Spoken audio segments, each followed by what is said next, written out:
ખેડૂત મિત્રો, આજે તારીખ 3/3/2026ના રોજ ગુજરાતના અલગ અલગ વિસ્તારોમાં કપાસના 20 કિલોના ઊંચામાં ઊંચા ભાવ. બોટાદ 1631, બાબરા 1615, જસદણ 1614, બગસરા 1590, સાવરકુંડલા 1555, જેતપુર 1566, હળવદ 1619, ધોરાજી 1536, અમરેલી 1600, રાજકોટ 1590.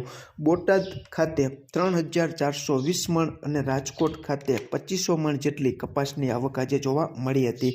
ખેડૂત મિત્રો, અત્યારે 5 વાગ્યે અને 10 મિનિટની આસપાસ ન્યૂયોર્ક કોટન વાયદો મે 2026નો 0.01 જેટલો વધીને 64.60 સેન્ટની આસપાસ ચાલી રહ્યો છે.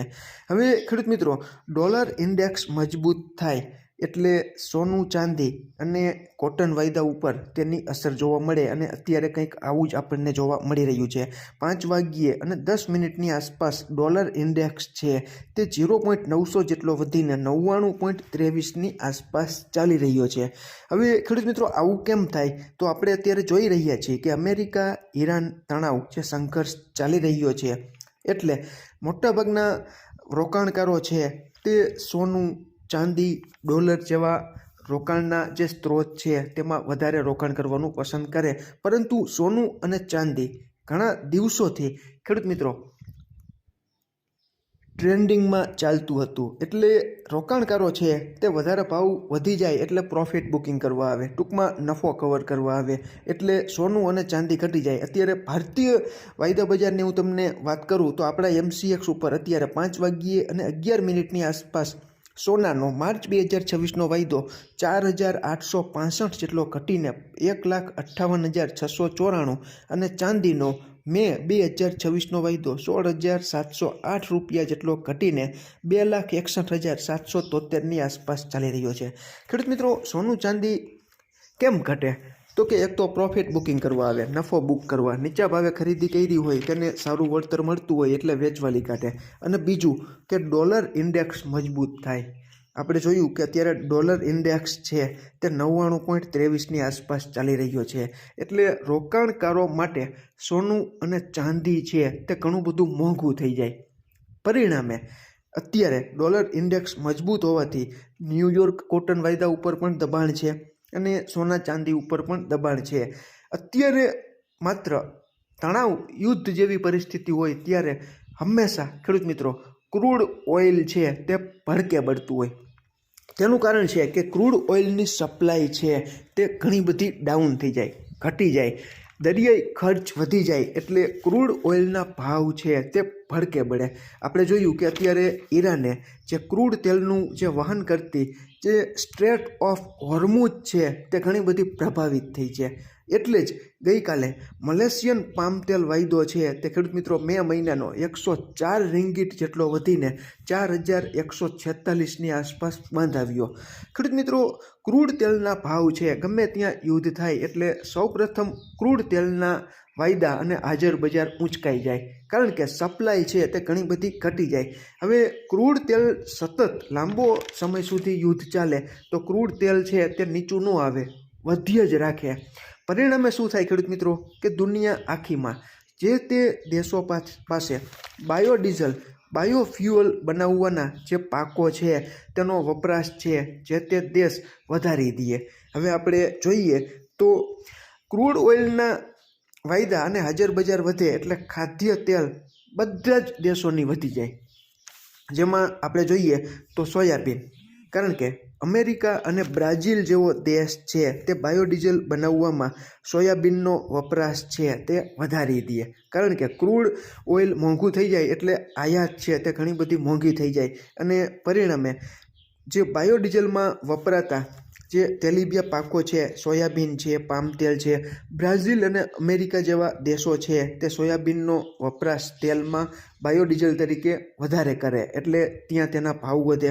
બીજું કે પામ ઓઇલ, મલેશિયા અને ઇન્ડોનેશિયા જેવા દેશો છે તે પામ તેલનો ઉપયોગ ભરપૂર માત્રામાં બાયોડીઝલ બનાવવામાં કરવા માંડે. એટલે આપણને ખબર જ છે કે બાયોડીઝલમાં પામ તેલ વપરાય એટલે મલેશિયા અને ઇન્ડોનેશિયા જે આયાત કરે છે તેની સંખ્યા છે, તેની જે જથ્થો છે તે ઘણો બધો ઘટાડી દઈએ અથવા એક્સપોર્ટ ડ્યુટીમાં વધારો કરે એટલે આપણે ત્યાં મોંઘું પડે અને પરિણામે શું થાય કે આપણે ત્યાં જે સ્થાનિક ખાદ્ય તેલ હોય જેમ કે કપાસિયા તેલ, તો કપાસિયા તેલનો વપરાશ છે તે વધી જાય. ગઈકાલે ખેડૂત મિત્રો આપણું કપાસિયા વોશ જે 1300ની નીચે ચાલતું હતું તે ગઈકાલે 1305થી 1310 સુધી આપણું કપાસિયા વોશ પહોંચી ગયું.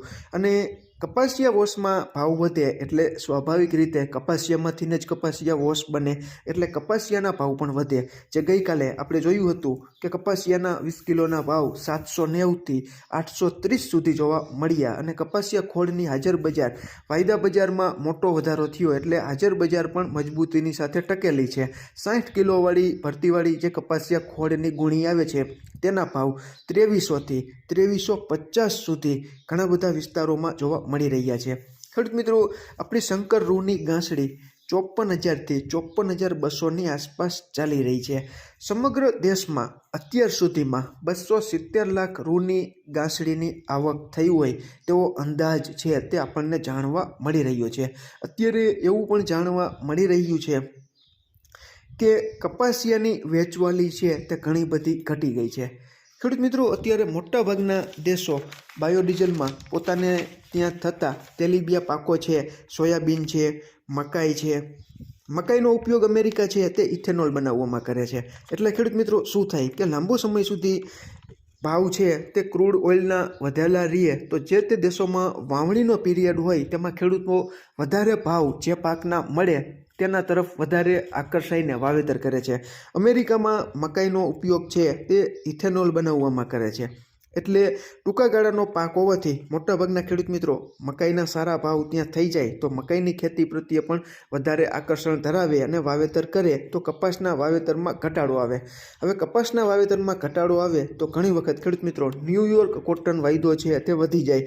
અત્યારે એક રેન્જમાં અથડાઈ રહ્યો છે અને બ્રાઝિલમાં પણ એવું જ છે ખેડૂત મિત્રો કે સોયાબીનનો વપરાશ બાયોડીઝલમાં વધારે કરવા લાગે તો સોયાબીનના ભાવ વધે એટલે ખેડૂત મિત્રોને ખબર પડી જાય કે આપણે હવે લાંબા ગાળાનો પાક નથી વાવવો. ટૂંકા ગાળામાં મકાઈ છે, સોયાબીન જેવા પાકોની કિંમત છે તે ખૂબ સારી એવી મળે તો ખેડૂત મિત્રો છે તે વાવેતર ચેન્જ કરી નાખે અને અમુક સમયે એવું પણ બને કે કપાસના ભાવમાં તેજી આવે.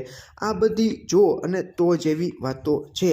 ટૂંકમાં અત્યારે આપણે એટલું જ સમજવાનું કે આપણે ત્યાં આવતીકાલે કપાસિયા ખોળ અને કપાસિયા વોશમાં કેવી અસર જોવા મળે છે. અત્યારે ખેડૂત મિત્રો આપણને ખ્યાલ ન આવે પરંતુ ભારતમાં વાવેતર વિસ્તારમાં મોટો કાપ આવે અને અમેરિકા, બ્રાઝિલ જેવા દેશોમાં વાવેતરના આંકડા નીચે આવે એટલે ઉત્પાદનના અંદાજો પણ નીચા મુકાય.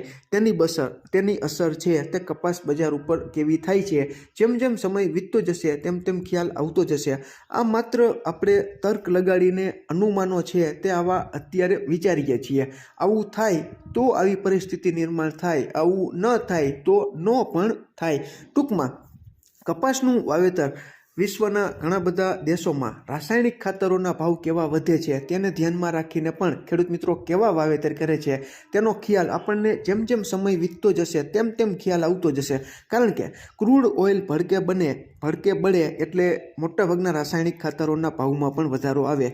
જોઈએ છીએ આવનારા સમયમાં શું પોઝિશન આકાર લે છે. ખેડૂત મિત્રો આમાં ક્યાંય ભૂલ હોય અને અમારી પાસે નવી કોઈ અપડેટ હશે તો ચોક્કસ તમારા સુધી પહોંચાડશું. પરંતુ તમારી પાસે કોઈ નવી અપડેટ હોય તો ચોક્કસ તમે કોમેન્ટમાં જણાવજો. તમારે કપાસ રાખવો કે વેચી નાખવો તેનો